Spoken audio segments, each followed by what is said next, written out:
अपन लभर है रे अपन लभर खोज लेके छौड़ी तू कोनो शहर मिलतौ ने तोरा हमरा जे कबर खोज लेके छौड़ी तू कोनो शहर मिलतौ ने तोरा हमरा जे कबर रखबौ ने तोरा जे का छौड़ा के ध्यान प करबी जे पीछा बजा देबो कान प रखबौ ने तोरा जे का छौड़ा के ध्यान प करबी जे पीछा बजा देबो कान प बनेबो ने हमें तोरा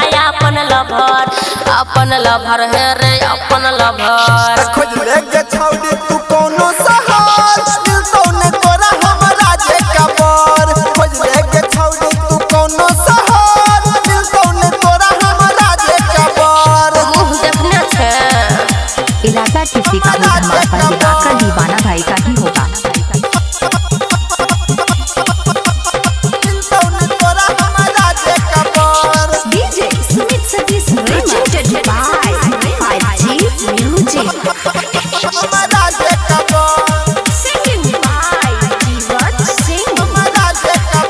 जवाना हम छोड़ दो मसीन रे करबे कितनो आगा पीछा करबो ने पसीन रे रे छौरा सुनै छी हो गई सुन सोना के सिकर ही देबो तोरा किन गे तोरा नाम लिख देबो 2 बीघा जमीन गे लिख जमीन चाहे कर तू वादा हमरा नहीं बदलतौ इरादा लिख जमीन चाहे कर तू वादा हमरा नहीं बदलतौ इरादा लगे ये बेटा आबू खसेबो बजार रे खसेबो बजार खोज लेके छौड़ी तू कोनो शहर मिलतौ ने तोरा हमरा जे कबर खोज लेके छौड़ी तू कोनो शहर मिलतौ ने तोरा हमरा जे कबर चल हट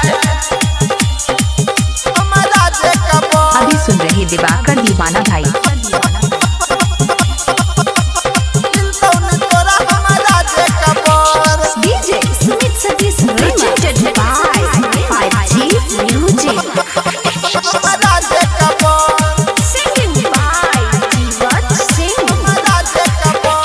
हमरा पटाबे में जरतो नदी बिया देल रे अपन भी पलान सबटा भजे तो फेल रे पसीना छीट जेतो तो सुन रवि अमित से एनाने तू खेल गे छोरा बोने पीछा चाहे जाय पड़ते गेल गे करे नै जीवा छ सिंह परेश रे कहै छ सुमन सोना बात विशेष रे करे नै जीवा छ सिंह परेश रे कहै छ सुमन सोना बात विशेष राइटर मुकेश से हम बसेबै रे घर सुन बसेबै रे घर खोज लेके छौड़ी तू कोनो शहर मिलतौ ने तोरा हमरा जे कबर खोज लेके छौड़ी तू कोनो शहर मिलतौ ने तोरा हमरा जे कबर आप सुन रहे हैं दिवाकर दीवाना भाई जिला मधुबनी।